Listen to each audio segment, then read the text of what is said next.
Hi everyone, it's Nico from the blog documentingsimpleliving.com, where I talk about simplifying food, self-care, and consumption in the modern world. Today I am going to show you how to make Nora tea, which is a tea that's recommended by midwives for pregnant women to consume, and talk a little bit about why you might want to consume it. So Nora tea, N-O-R-A, stands for Nettles, oat straw, red raspberry leaf, and alfalfa, and this is a brew that some midwives recommend that pregnant women consume every day. The reason that people consume it is that the herbs in the blend can help improve iron levels, they can provide lots of vitamin C, which is important in pregnancy, fiber, and even help with stress relief. Now, I haven't ever consumed Nora tea before, and I'm nearing the end of my current pregnancy, so a bit late, but I thought that I would give it a try. My midwife mentioned it the other day, and I thought I would just give it a try now. So I've picked up the ingredients just from online. I have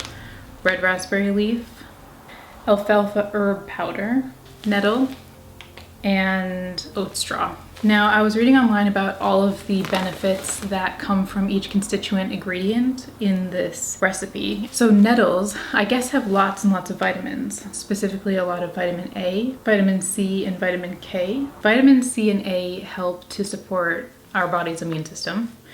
And vitamin K can be really helpful in clotting blood, which is important after birth, obviously. I've been reading that oat straw is high in antioxidants, which can help reduce inflammation. If you get headaches in pregnancy and that sort of thing, this is meant to help with that. And oat straw is also meant to help with digestion. The herb I think that most people are most common with as being used in pregnancy is probably red raspberry leaf, because it's meant to help tone your uterus, which can make labor go faster. But it's also very high in vitamin C, as well as potassium, which can be helpful for keeping your blood pressure in check. And finally, alfalfa powder. Alfalfa is high in fiber, as well as vitamin K. So both great things to be consuming while pregnant in preparation for birth. Now, to make Nora tea, it's of course very straightforward. The first step is to combine all of the herbs together.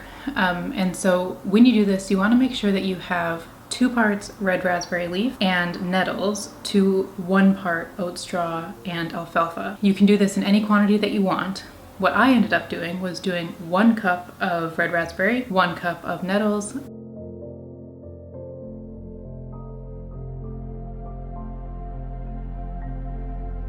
half a cup of oat straw, and half a cup of alfalfa.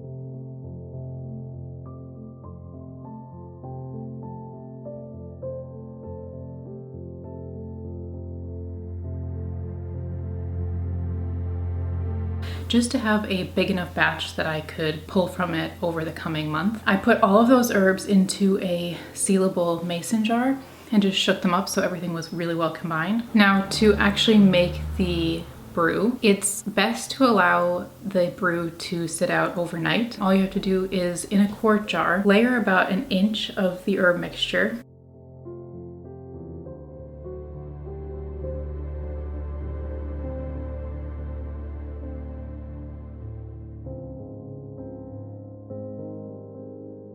And then pour water, it can be cool water or warm water, over the herbs.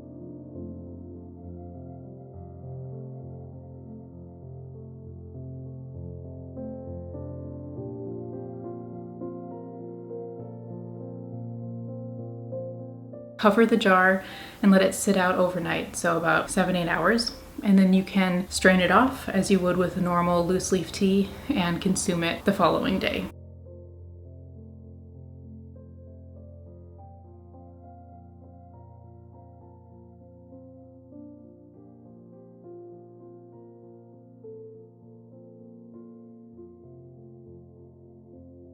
You can drink it, of course, at room temperature. You can reheat it on the stove, so just put it into a saucepan and heat it up. You could add a little bit of lemon or honey to add a bit of citrus or sweetness to the drink. You can also add other herbs to the blend. So, for example, you could make the basic Nora tea mixture and then also have like loose leaf peppermint on hand, and then you can add a little peppermint loose leaf tea into your quart jar that you're preparing for the next day of Nora tea, and that way you would have some mint flavor in what you consume the next day. You could do that with the same thing with lemon balm if you wanted some lemony flavor, or any sort of herbal tea would work as long as it's loose leaf. In terms of dosing, this is something obviously to speak with your own midwife about. Mine recommended that I consume a quart every day, and it is recommended that you only consume it after your 16th week of pregnancy. There's a free printable recipe card on documentingsimpleliving.com if you want to refer back to the quantities that you should add to the tea blend, and I also talk a bit more about some of the benefits that the herbs can provide to our bodies. One thing I forgot to mention is that you can of course drink this if you're not pregnant and still reap a lot of the benefits that come from the nutrients in the herbs. Having good iron levels, good vitamin C, good vitamin K, good vitamin A levels. It's important for everyone, not only just pregnant women.